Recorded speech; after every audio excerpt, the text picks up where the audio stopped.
Hello दोस्तों, आपका स्वागत है हमारे चैनल पर। आप सभी कैसे हैं? उम्मीद करता हूं कि आप सभी अच्छे होंगे और स्वस्थ होंगे। आज हम लोग बेलन का आयतन निकालना सीखेंगे। बेलन का आयतन किस प्रकार से निकाला जाता है ये जानेंगे। ठीक है, अब देखिए, सबसे पहले तो ये समझेंगे कि आयतन होती क्या है, आयतन किसको कहते हैं। देखिए, आयतन को इंग्लिश में वॉल्यूम कहते हैं। यदि कोई वस्तु ठोस है तो उस वस्तु द्वारा घेरे गए स्थान को मापा जा सकता है और उस माप को वस्तु का आयतन कहा जाता है। देखिए, यहाँ पर एक वस्तु है, ये ठोस है, ठीक है। और तो उस वस्तु द्वारा घेरे गए स्थान को मापा जा सकता है। देखिए, यहाँ से यहाँ तक ये स्थान को घेर रहा है और उस माप को वस्तु का आयतन कहते हैं। मतलब ये जो जितना स्थान घेरा हुआ है, ठीक है, जब इस घेरे हुए स्थान को जब हम लोग मापते हैं तो हम वस्तु का आयतन निकालते हैं, ठीक है। दूसरी ओर यदि वस्तु खोखली है, ये तो देखिए लकड़ी से पूरा पैक है, हर तरफ लकड़ी का कण है।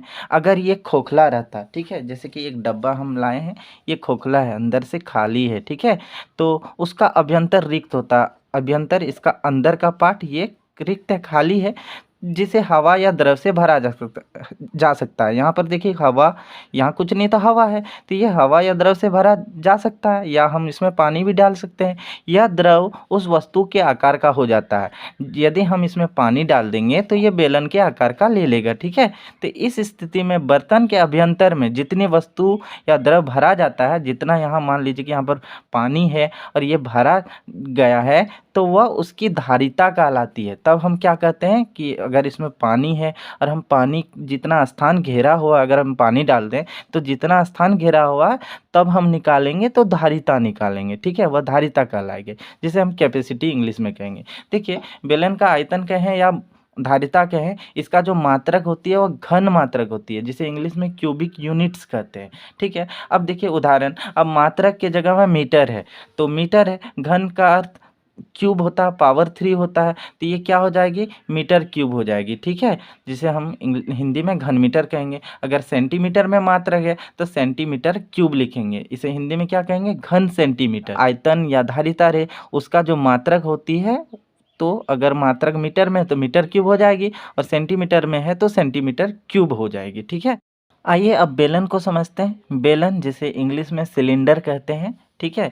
बेलन का उदाहरण है, क्या क्या उदाहरण है, जैसे कि ट्यूबलाइट, पानी का पाइप, या रोलर, या गोल खंभा, या देखिए यहाँ पर ये जो लकड़ी है ना, बेलन के आकार का, ठीक है।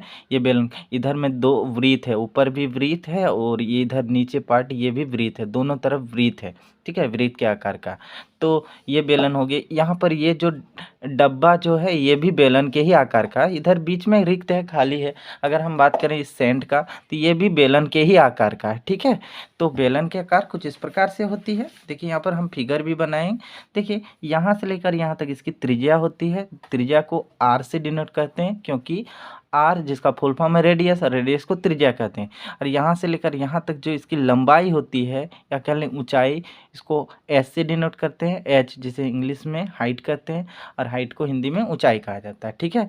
बेलन का आयतन, ठीक है, ये बेलन का आयतन जिसे इंग्लिश में वॉल्यूम ऑफ सिलेंडर कहते हैं। देखिए, बेलन का आयतन, जिसका हम अगर इसको तोड़ दें तो वृत्तीय आधार का क्षेत्रफल गुना ऊंचाई होती है। देखिए यहाँ पर वृत्तीय आधार का क्षेत्रफल, ये जो है ना, ये आधार होगी, ठीक है, ये जो है आधार होगी। तो वृत्तीय आधार, ये जो आधार है किस आकार का, तो वृत्त के आकार का, इसलिए हम कहेंगे वृत्तीय आधार का क्षेत्रफल। और वृत्त का क्षेत्रफल क्या होता है, तो पाई आर स्क्वायर होता है। तो पाई आर स्क्वायर, ये पाई आर स्क्वायर इसका क्षेत्रफल हो गई, परिधि नहीं बोल रहे हैं, ये वृत्त के आकार का है, तो इसका जो क्षेत्रफल, और जब हम ऊंचाई को गुना करेंगे तो बेलन का आयतन निकलती है। तो आधार का क्षेत्रफल, आधार किस तरह का है, तो वृत्त के आकार का, और वृत्त का क्षेत्रफल होता है पाई आर स्क्वायर। तो पाई आर स्क्वायर गुना, जब हम ऊंचाई को गुना करेंगे इसके साथ, तो बेलन का आयतन निकल जाएगी, ठीक है। तो पाई आर स्क्वायर गुना एच, तो क्या हो जाएगी, पाई आर स्क्वायर एच। इस तरह से बेलन का आयतन का फॉर्मूला क्या हो गया, पाई आर स्क्वायर एच। देखिए यहाँ पर पाई आर स्क्वायर एच है ना, इस जगह पर गुना छुपा, पाई और आर स्क्वायर के बीच में गुना छुपा, और फिर यहाँ पर भी गुना छुपा आर स्क्वायर गुना एच के रूप में, ठीक है। तो ये पाई का मान जो होती है 22/7 होती है, या 3.14। हमें 22/7 का ही प्रयोग करना होता है। अगर क्वेश्चन में 3.14 प्रयोग लिखा हुआ तब हम 3.14 का प्रयोग करेंगे, और अगर कुछ भी नहीं लिखा है तो हम 22/7 का प्रयोग करेंगे पाई का मान, ठीक है। चलिए अब हम लोग सवाल को बनाते हैं।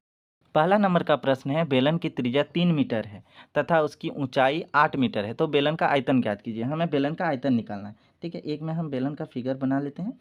ठीक है, बेलन का फिगर कुछ इस प्रकार से होगी। इसकी जो त्रिज्या है, ये त्रिज्या ये कितनी है, 3 मीटर है, जबकि ऊंचाई, ठीक है, यहाँ से लेकर यहाँ तक इसकी ऊंचाई होगी, ये कितनी है, 8 मीटर है। हमें क्या निकालना है, बेलन का आयतन निकालना है। एक बार हम लिख लेते हैं, त्रिज्या को आर से डिनोट किया जाता है, ये 3 मीटर है, और ऊंचाई को एस से डिनोट किया जाता है, ये कितनी है, 8 मीटर है। ठीक है, हमें बेलन का आयतन निकालना।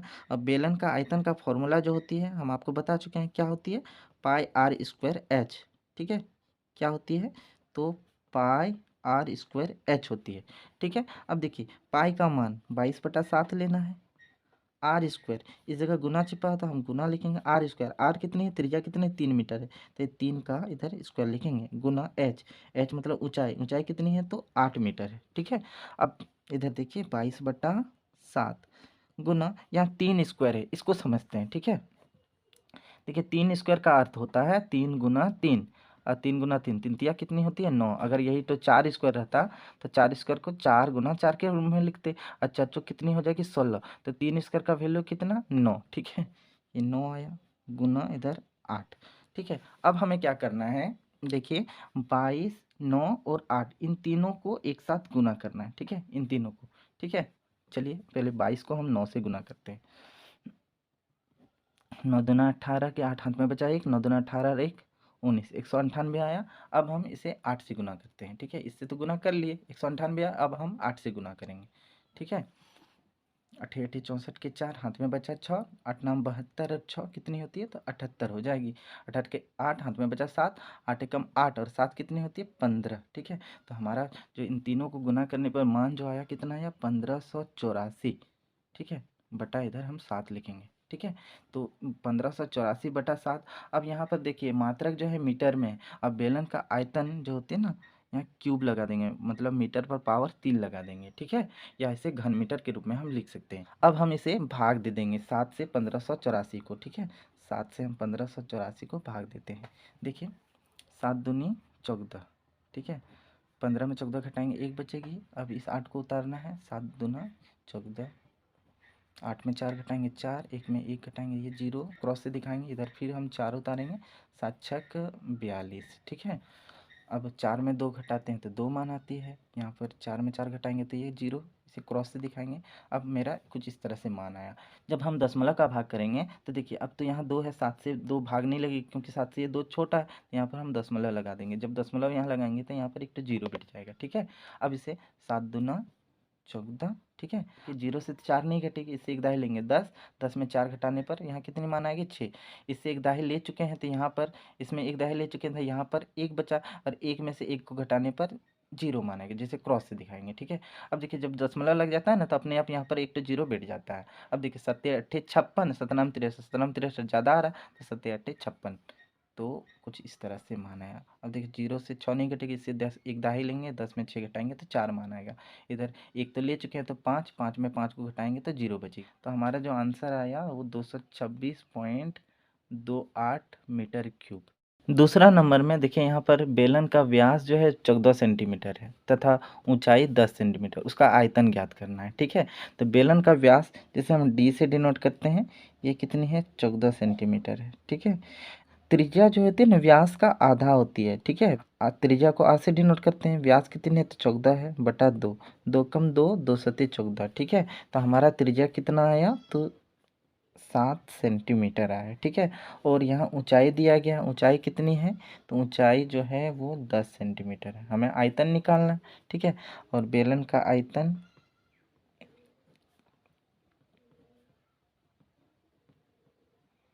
जिसका फॉर्मूला होती है पाई आर स्क्वायर एच। ठीक है, पाई का मान 22/7 लेंगे, गुना आर स्क्वायर, आर त्रिज्या कितनी है, 7 सेंटीमीटर, तो 7 का स्क्वायर, गुना ऊंचाई, ऊंचाई कितनी है, तो यहाँ 10,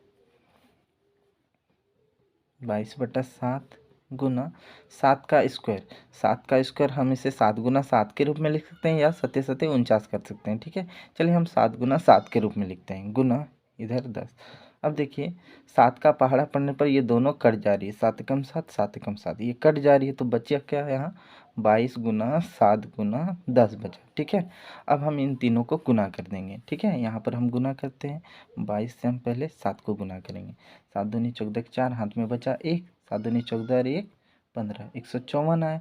154 को अब हम 10 से गुना करेंगे। ठीक है, देखिए 154 को 1 से गुना करने पर 154 ही आती है, इधर एक जीरो है, एक जीरो लगा देंगे। ठीक है, तो हमारा इतना मान है। बेलन का आयतन 1540। सिर्फ 15 से 40 लिखने से ये सही नहीं रहेगा। यहाँ देखिए जो मात्रक है ना सेंटीमीटर में है, तो ये क्या हो जाएगी, बेलन का आयतन 1540 सेंटीमीटर क्यूब या घन सेंटीमीटर। ये हमारा आंसर आ गया। ठीक है, 3 नंबर में बेलन के आधार की परिधि जो है वो 44 सेंटीमीटर है तथा ऊंचाई 15 सेंटीमीटर है। देखिए आधार की परिधि, ये जो है ना इसको आधार कहेंगे। बेलन में 2 आधार होती है। देखिए ये जो वृत्त के आकार का है ये आधार, और ये दोनों वृत्त के आकार का है। तो आधार की परिधि कितने हैं, तो 44 सेंटीमीटर है। आधार जो होती है वो वृत्त के आकार का होती है, ये यहाँ पर वृत्त के आकार का है। ठीक है, तो आधार की परिधि कितनी है, तो 44 सेंटीमीटर है। ठीक है, तो आधार की जो परिधि होगी वही होगी वृत्त की परिधि। ठीक है, तो वृत्त की परिधि क्या होती है, तो फॉर्मूला होती है 2πr। ठीक है, तो वृत्त की परिधि मतलब 2πr बराबर कितनी हो जाएगी, इधर 44 सेंटीमीटर। देखिए 2π का मान कितनी 22/7, इस जगह पर गुना छिपा, यहाँ पर भी गुना छिपा हुआ, और r ये त्रिज्या तो नहीं दिया गया, तो हम r के ही रूप में लिखते हैं, इधर 44।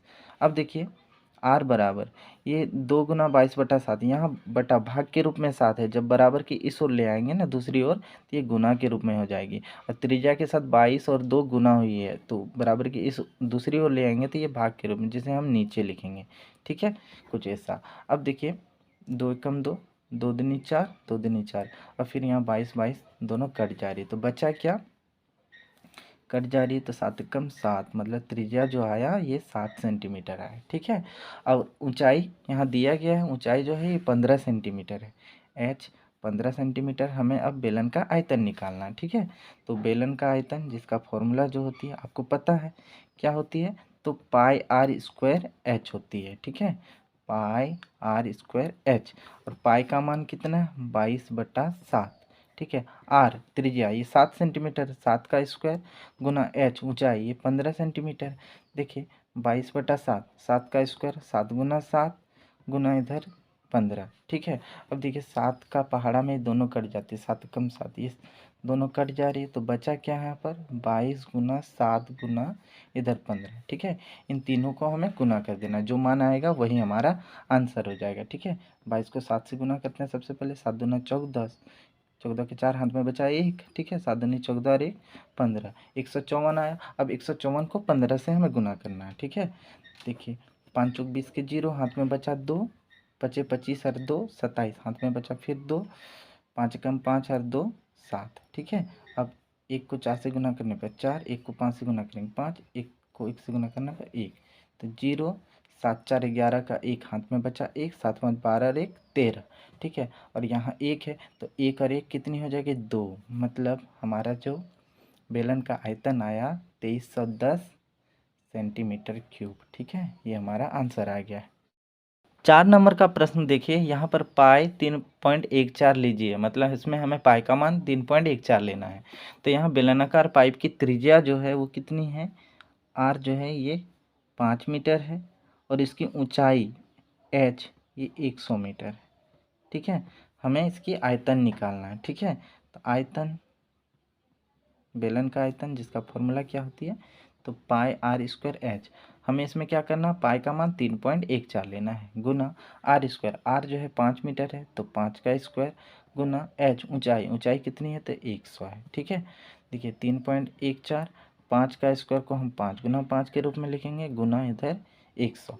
ठीक है, कुछ ऐसा माना है। अब देखिए 3.14 गुना इसको 25 गुना इधर 100 लिखते हैं, 3.14 को हम 25 से गुना करते हैं। ठीक है, देखिए यहाँ पर हम गुना कर रहे हैं, 3.14 को पहले 25 से गुना करेंगे, 5 चौक 20 के 0, हाथ में बचा 2, 5 एकम 5 और 2 7, 5 तिया 15। ठीक है, 2 चौक 8, 2 कम 2, 2 तिया 6। ठीक ठीक है। 0 8 7 15, 15 के 5 हाथ में बचा 1, 5 2 7 और 1 8, और 1 और 6 कितनी हो जाएगी 7। मतलब यहाँ पर जो मान आया 7850 आया। अब देखिए यहाँ 2 अंक के पहले दशमलव है तो 2 अंक के पहले दशमलव लगा देंगे, तो कितना मान है 78.50, ठीक है। 78.50 आया इन दोनों को गुना करने पर। फिर इधर गुना 100 है, ठीक है।